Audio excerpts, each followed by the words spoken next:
Бұл видеода сіздерге CorelDraw'да осындай дизайндағы элементтерді қалай жасауға болатынын көрсетем. Мысалы, мынандай волна сияқты, соңғы мынандай элементтер, домалақ деген сияқты.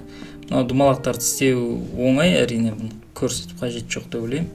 Бірінші мынау біздің волнадан бастайық, қалай жасауға болатынын. Ол үшін мына инструментті аламыз, мына жерде двухточечная линияны аламыз. Өткен сабақта да көрсеткем, қалай жасауға болатынын. Осы жерде былайынан белгілеп аламыз примерно қандай болатын. Бұл неше түрлі әдісі бар әрине, бірақтан осылай жылдам, оңай деген сияқты. Линияларды жасап алдық, бір қарап аламыз, примерно дұрыс па деп. Ортасына жылжып жүрейік, мынаның да ортасына. Соңген осындай бізде линия пайда болған соң, бәрін бірге белгілеп аламыз. Форма инструментті аламыз да, бәрін бірге белгілейміз. Соңген кривойға айналдырамыз, преобразовать в кривую. Кривойға айналдырған соң, мынаны басамыз, симметрический узел. Сөзде бізге линия пайда болады. Мына жерлер кішкене кеми тұр, әрине. Бұл жерді қолмен дұрыстап жүрсеңіз болады. Мына жерден бір узел жасап, кішкене былай тартып жүрсеңіз болады. Мына жерін бір дұрыстап. Мына жерінде тоже самое. Бір мына жерден точка жасап, мына жерін тартып, мына жерін кішкене былай. Енді бізде бір волна дайын болды. Енді бұны көбейту үшін, как всегда, біз нені қолданамыз? Перетеканиені.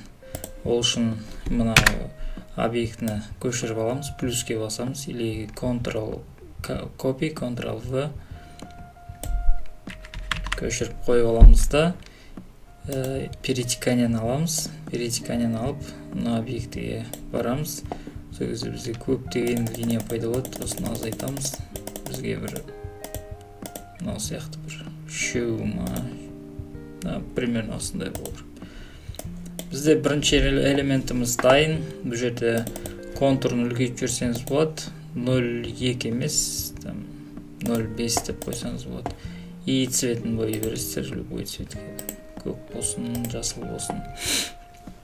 Біздің бірінші элементіміз дайын. Бұны үлкейтіп, кішірейте берсеңіз болады. Енді бізде екінші элемент, бұл мынау элемент. Бұл да тура сондай перетекание инструментімен жасалады. Ол үшін бір домалақ создавать етіп аласыздар да. Мысалы, мынандай бір домалақ. Ctrl басып тұрсаңыз, домалағыңыз равномерный болады. Контурын алып тастаймыз да, ақ цвет қыламыз. Ақ цвет қылған соң, бұны бізге көбейту керек. Тура бағанағындай перетеканиемен жасайсыздар. Екінші жаққа қойып аласыздар да. Ctrl-ды басып, Shift-ті басып тұрсаңыз, тура сол жерге дұрыс не болып түседі. Енді то же самое перетеканиені аласыздар да қоясыздар. Мына жерде санын азайтып жүресіздер. Санын азайтқан соң, примерно тағы да кішірек. Или осындай, или бесеу қойсақ болады. Бесеу қойсақ болады. Енді бізге мысалы перетеканиені жасадық. Біз дұрыс емес үлкеттік. Соңғысын алып етіп қосалту керек біз. Көзде равномерно үлкет. Енді біз алып, осыны копировать етіп, плюске бастық копирование. Былайнан қойып интерактивный перетеканиені жасайым десеңіз, бұл болмайды, өйткені бұл перетекание мынау бір объектке қолданып тұр, көрдіңіз. Ол үшін не істеу керек? Бізге ол үшін осы группа объектіні бізге жаңа разъединение жасау керек. Разъединить группа с перетеканием жасайсыз. Сен мынау ортасында сгруппированный болып тұрады. Отменить группировку жасайсыз. Мынау астындағы элемент удалить тастайық. Енді бізде әрқайсысы бөлек-бөлек болып тұр. Сол үшін бізге бұның бәрін группировка жасап аламыз. И группировка жасаған соң бізде перетекание болу керек. Плюске басамыз, тағы да копирование. Астына қойып аламыз керекті жеріне. Соңген бізге перетеканиені жасап көреміз. Перетеканиені жасадық, болды. Енді санын азайтып жүреміз, бізге бір екеу болу керек, екеу жетіп қалады. Не үшін былай жасап отырық? Егер біз мынаны әрқайсысын бөлек-бөлек копировать етсек, мысалы мынаны бүйтіп басқан кезде жаңағы қозғап отыру керекпіз да әрқайсысын ше. То есть выравнивание дұрыс болмайды. Ал егер біз перетеканиемен жасадық, былай жасадық, не былай жасадық, без разницы, өзі распределение жасай береді. Қайтып орнына қойып, дұрыстап түзу тұрсын. Бізге ғана қозғалып кетті. Мына осылай кішкене көтеріп жүреміз, мейлі осылай жетіп қалады. Бізде екінші элемент дайын. Уже көрдіңіздер ма? Дизайнды осындай кішкентай элементтер арқылы әдемі қылуға болады. Осындай волна, допустим, цветі кішкене дұрыс емес болып тұр негізі. Осындай волна деген сияқты кішкентай элементтермен цветін ауыстырып жүрейік. То есть қайда кіріп кеттік біз? Мына жерден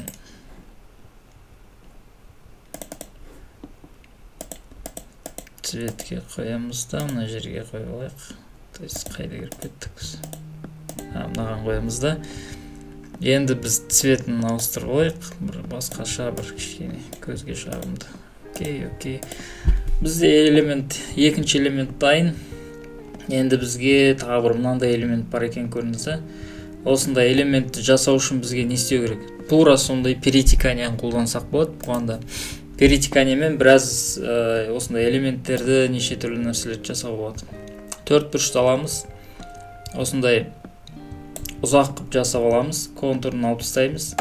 Мына жерге барамыз да, оң жақ мышканы бассақ, контур жоғалып кетеді. Ақ цвет таңдаймыз. И осы жерде бізге мына кішігірім прозрачный болып тұр. Прозрачный жасау үшін бізге линзаға бару керек. Линзамыз қаяқта. Так, выравнять, распределять.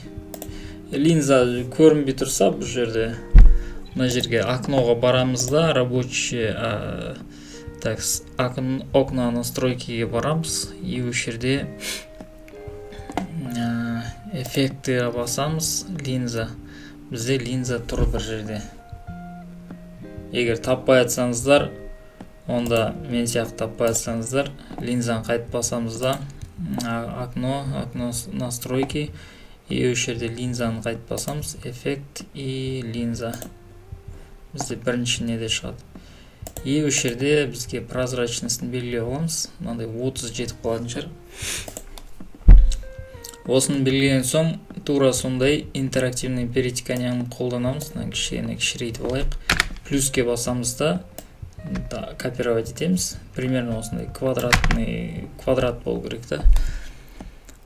Инструмент аламыз, то есть перетеканияны мынаған белгілейміз. И біз жерде кішірі азайту керек. Так, примерно осындай алып көрейік. Енді бізге осыны белгілеп алдық. Енді мына қандай бекіт адрес өз белгілеп тұрған. Мына көрдіңіздер ме, ортасы непрозрачный болып тұр. Разделить группа дейміз да. Мына жерге біз нені берсек болады? 30 қайтып. Бұл кезде бәрі прозрачный болады. Енді бізге мынандай думалақтың ішіне қалай кіргізуге болады? Ол үшін мынаның бәрін группировать етеміз. Ctrl-G-ге басамыз да, думалақ объект жасаймыз. Ctrl-ды басып тұрамыз да, осылай думалақ объект жасап аламыз.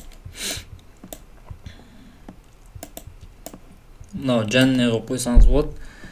И осы жерде бізге мынау объектіні белгілейміз да, эффект дейміз. Эффектте бізде Power Clip деген бар. Объекттің ішінде Power Clip поместить во фреймге басамыз.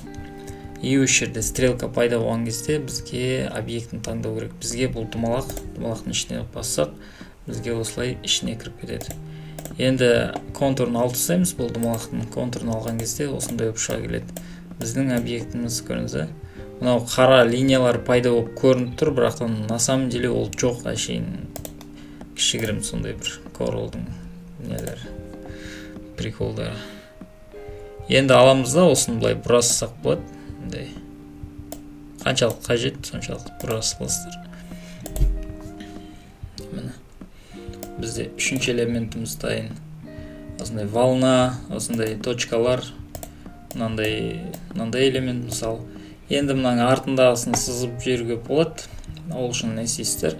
Ол үшін бізде мына екі домалақ объекттен тұрады, көрдіңіз, 1, 2. Біз бұны бірінші түзу қылып жасап аламыз. 1, мына жерде плюсті басамыз, копирование, shift басып тұрамыз, сол кезде бір линиямен үлкейеді. Shift басамыз да үлкейтеміз, сол кезде ортасынан бастап үлкейеді. Енді бізге мына екеуін біріктіру керек арасын. Ол үшін не істейміз? Ол үшін 4 бұрыш объект қойып алсақ болады. Негізі неше түрлі әдісі бар бұның белгілеуге. Бірақтан осындай пока бір оңай, мүмкін даже готовый бір элементтер де бар шығар, может.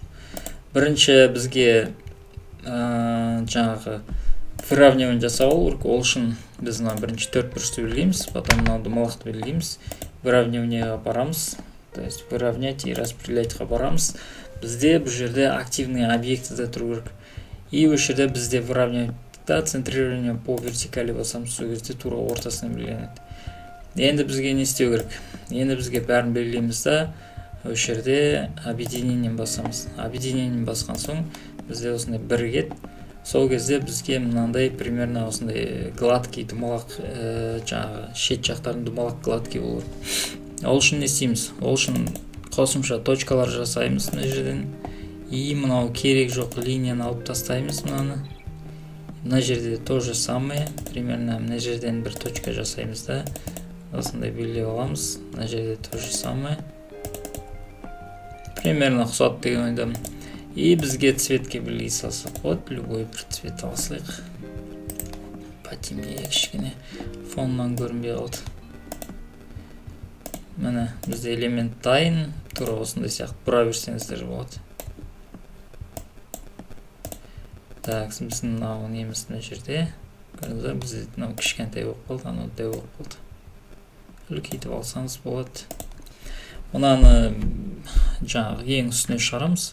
Ctrl-ды басып тұрып page up-пен бассаңыз болады. Немесе home десеңіздер, ең үстіне шығады линияны. То есть дизайн жасап отқан ең солайдың үстіне шығады. Мынаны кішірейтіп алсаңыздар да болады, өзіңізге қалай ұнайды. Тура осындай жасау бір заңдылық емес, өздеріңізге қалай ұнайды, солай жасай бересіздер. Бізде енді бұл объекті Ctrl-G-ге басып бірін-біріне біріктіріп аласыздар. Бізде міне көрдіңіздер ме? Бірінші элемент дайын, то есть бірінші элемент волнамыз дайын болды, екінші элемент мынандай домалақ, осындай группа домалақтар пайда болды, үшінші элемент мынандай бір элемент пайда болды, атын білмеймін. Мынау енді домалақтардың ешқандай бір қиындығы жоқ деп ойлаймын. Әшейін домалақты құрасыздар, Ctrl-ды басып тұрасыздар. И бұл жерде жаңағы контурын үлкейтіп аласыздар, 0,5 мысалы үлкейтіп алдыңыздар.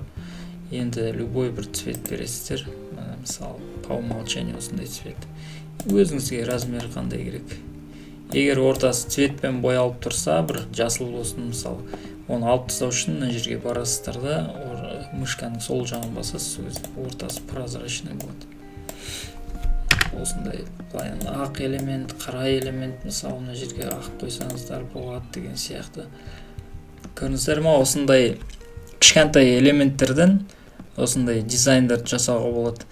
Ал мынау волналар, мысалы мынау астындағы үстіндегі мынау основной волналар, оны басқа бір сабақта айтып кетем. Қазіргі біздегі бүгінгі өтіп жатқан бір тақырыбымыз бұл жаңағы осындай кішкентай элементтер.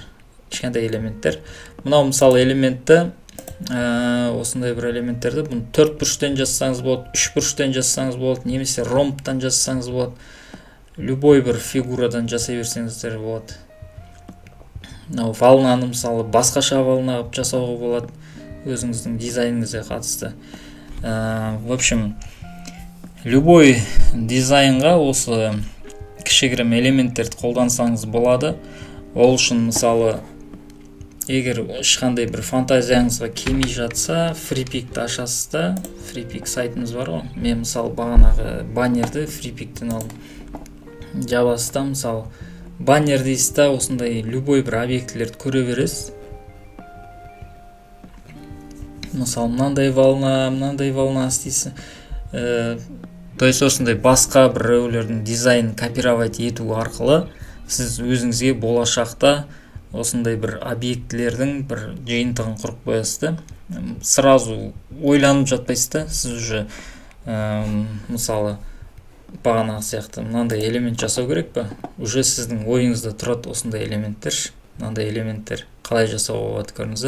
Бәрінің принципі бірдей практически. Интерактивный перетекание қолданасыз, содан кейін Power Clipті қолданасыз, осындай ішіне тығып жібересіз. Мысалы мынандай думалақтар, любой элементте осындай думалақ бар, линия бар. Мынау думалақ мысалы контур арқылы жасалған. Мынандайлар мысалы. Бәрінде думалақ болады, обязательно любой дизайнда линия болады. Практически дизайнның бәрі бірдей. Или грубый мынандай, то есть мынандай угловатый дизайн жасауға болады. Мына көрдіңіз, мынандай элемент бүткіл жерде жүреді. Мынандай элемент жасалған көрдіңіз. Мына жерде тура сондай, то же самое. Бізде думалақ элемент, бірақтан бұл жерде бізге контурмен жасалған. Мына жерде көрдіңіз, то же самый элемент. Бұл дизайндар негізі сайтта да жасауға болады, любой жерде дизайнда қолдануға болады осындай элементтерді. Мына жерде көрдіңіз, ромб жасалған. Ромб емес, мынандай 5 бұрышты, 3 бұрыш деймін, қалай айтады. Мына жерде тура сондай, мына жерде тура сондай. Негізі дизайнның барлығы практически бірдей, просто әртүрлі элементтер әр жерде орналасады.